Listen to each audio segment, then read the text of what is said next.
welcome to day 2. It is Group B of the up and down matches. I am Wolf, and joined with me today is Moletrap. How are you feeling, man? I am doing great. It is good to be back in Korea. Had a little bit of a holiday. Back in the States, see my friends and family, take care of some business, and I am back now, and better than ever. I'm looking forward to today's matches. We got a really cool group coming up today. Oh yeah, we do, man. We have of course, we had a six-player group yesterday, and today we had a 6-player group as well. But one of our contestants dropped out. Sen dropped out. So rather than giving free wins to anyone who hit Sen, because that would be kind of redundant, we actually just removed him from the group and served the group as a 5-player group. So a lot of people were wondering about that, but that's the way the group is going to play out today, just as a 5-person group. So a maximum of 10 sets. We're going to look at the results from yesterday for any of you guys who may have missed that. We saw Squirtle go 4-0 and get a code S spot, and Boong Boong barely edge his way out 3-2. Yu-Gi-Oh having unfortunate circumstances with some keyboard malfunctions and was unable to get out, but he was pretty close, as well as Avenge and Keen, a very really close group. Yeah, I actually flew in yesterday, and my flight landed right about the same time that the matches started, and I couldn't pull it up on my phone. It wasn't working. Although, if you do have an iPhone, you can watch live or watch the VODs on your phone, by the way, so you can check that out on the mobile version. But anyway, I did watch the second half that was going at home, and there was some great matches. Here is today's matchups. Yep.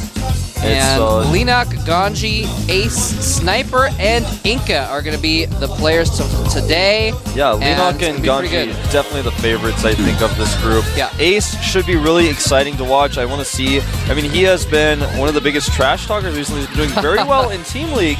We'll see if he can get out. Now, Sniper is definitely the underdog here. I don't think anyone expected him to get to the up and downs this season, so we'll see if he can actually push his way out of this group. I highly doubt he will, but he might be able to pull it off. I mean, he's got some very unique opponents to deal with here. Of course, here are the 2 favorites of the group. They're going at it right away. The map is dual site, so that's going to be pretty good for GanZI. GanZI earlier was wearing some pretty fashionable attire, but it looks like he has put his Slayer's jacket back on. Yeah, I was talking about that before. Like, I saw, I don't know if he still has it underneath that jacket. I think he does. I think he's got a date after this match tonight, man. I think he's going to be like, get code S, and then go out and enjoy a nice dinner or something like that, because he was dressed pretty snazzy earlier. Yeah, I bet you're right, man. I bet he is going to 2-Rax this game. He's actually he wants to get it over 11-11 proxy 2-Rax, man, so you can go meet that girl. And Leenock, you know, he's actually been known to lose a hatchery and then somehow come back and win the game sometimes, though. So that is true. Who knows, man? It could be a long game for you, 2-Rax. Maybe he should just do a Reactor Hellion expand. I don't know. We're going to find out in just a second. The game is loading. Leenock and GanZI, the 2 favorites of the group. Who will get that first blood? We're about to find out right now at the GSL up and down matches.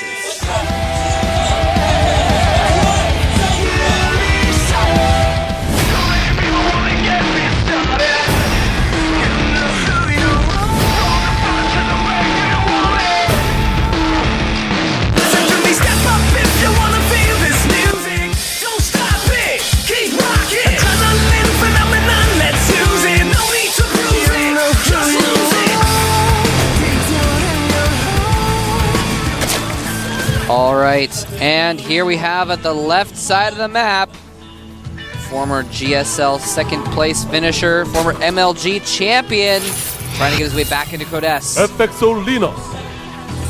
It is Leenock, the Leenock-topus. There we get a shot of his face. Don't get to see his tentacles maneuvering on the keyboard just now. Here's his opponent, though, a very strong Terran player, has gotten very far in Code S before. He's now struggling to get back into that tournament. Players GanZI. Yep, his command center is on fire. It is. It's holding the lava in. As soon as he lifts it up, it's going to be a volcano right there. And I just want to point out, by the way, that this is actually a really important match for both these guys. Seeing as how they're both... Oh, hold that thought. He does have a date later, man. I've solved it. Is it just the... I think it's just the one barracks, though. though. Man. There's a second SCV. Uh-oh. It is proxy double racks. You're right. Well, it could just potentially be using the second SCV to protect his first barracks. Well, that's true.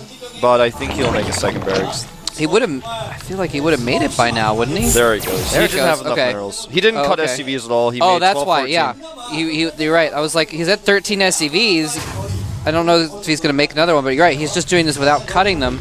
Now, So- Leenock is actually checking around the entire map, looking for proxies, but he's checked everywhere except where these are.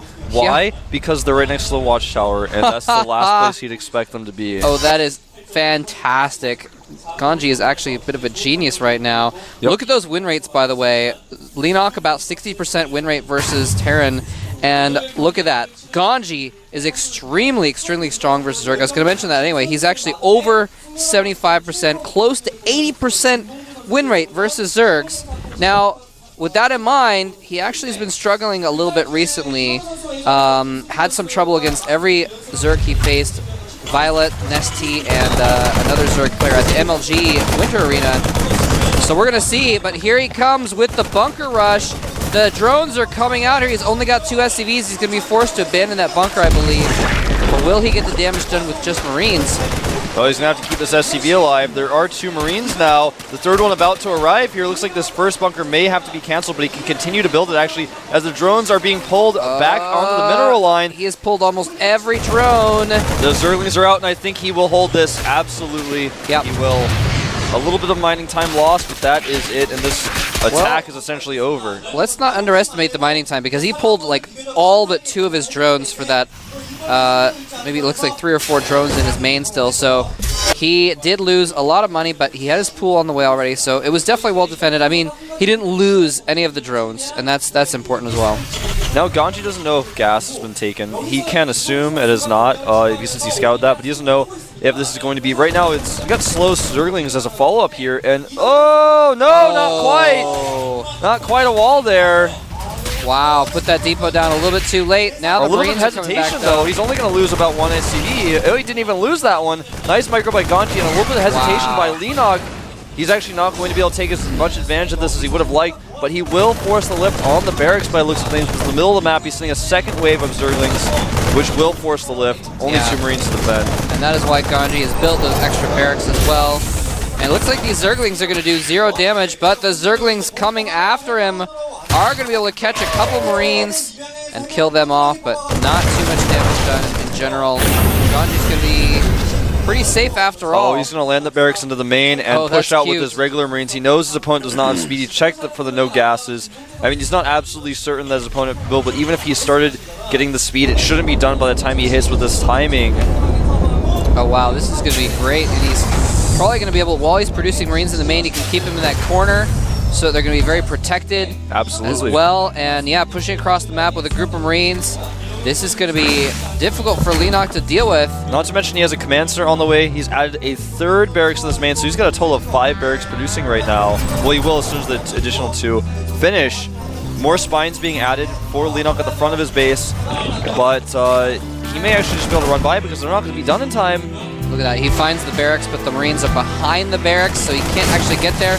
Now GanZI, pressuring the front, keeping Leenock from doing anything about the barracks in his main. Those spines are about half done. Is he going to try and run up that ramp past the spines, or is he just going to try and kill them? It looks like he's going for death. One is forced to cancel, and here comes the Zerglings. Speed is nowhere near. Speed is not even on the way right now, so he's just kiting these guys back, and look at that. So many kills being done, very few Marine losses. Now he can pressure the main as well. He can go into the main as well. You're exactly right. He's going to target down a few drones and pull back. Actually just going to try to run away against these Zerglings. I'm not 100% sure about this decision. He could have done a lot more, but he's still targeting down several drones. The worker count now 28 SCVs of 21 drones.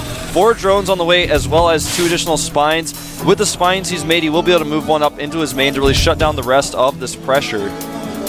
Yeah, he's got plenty of spines now, and it's a really good thing for GanZI that he did decide to go with that extra command center. He's going to be able to turn that into an orbital. It's about half finished, and I really like how he's just kind of keeping them by the edge, though, so the Zerglings attack the ones on the high ground. He can defend with the ones on the low ground as well, and that is what's going to happen right here. He's going to just back up to that ridge. He wants to get that clean. He wants to get that Overlord. He will get neither. The Overlord with 14 hit points left.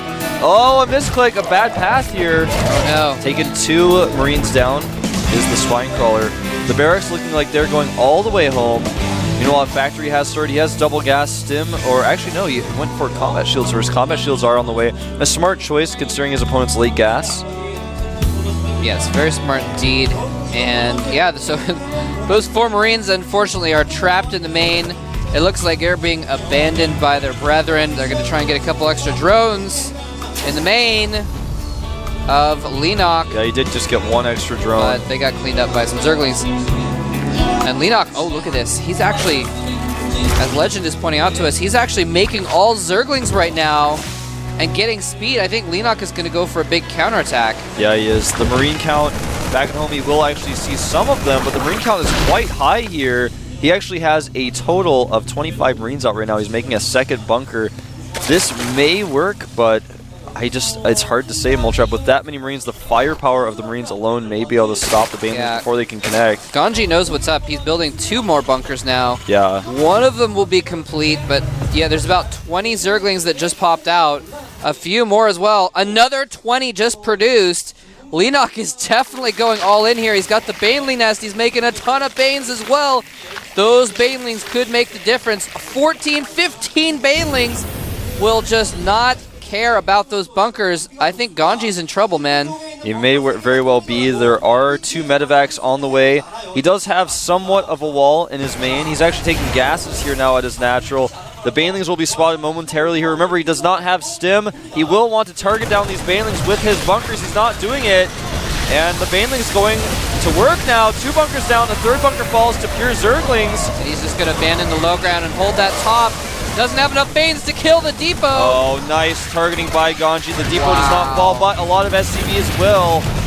Yeah, he's going to lose those SCVs, but he actually survives. He saves the orbital, and he did. I think that was the smart choice. I was going to say it before, and it's exactly what he did. Just hold his main, hold that high ground, and lift. And he survives for the moment, but there's more Banelings morphing. Oh, he's going to go for the attack, though. Is he going to get those Banelings before they can finish morphing? I don't think he can get back up into his main there. Oh, he is going to be able to. That was a bit overzealous by GanZI. Yeah. Oh, no. Now he's going to have to lift his depot again. He hasn't walled anything more. These SCVs are not going to really be able to repair against that firepower of that many Banelings. Oh, he does manage to have one of the barracks survive. Baneling lands. Is the medevac going to be able to heal fast enough? The damage output too much for the Marines. He loses the barracks, but you know what? GanZI has 3 or 4 more, and he's starting to produce out of factory and a starport. The key here now is he's got double mules, but he has 11 harvesters to 30 right now. Oh, he did lose a lot of SCVs. I didn't realize he lost that many SCVs. Yeah, he had so many SCVs trying to repair, but I don't know why he thought that was going to be a good idea. A drop does occur here at the natural. That's going to help even things up a little bit.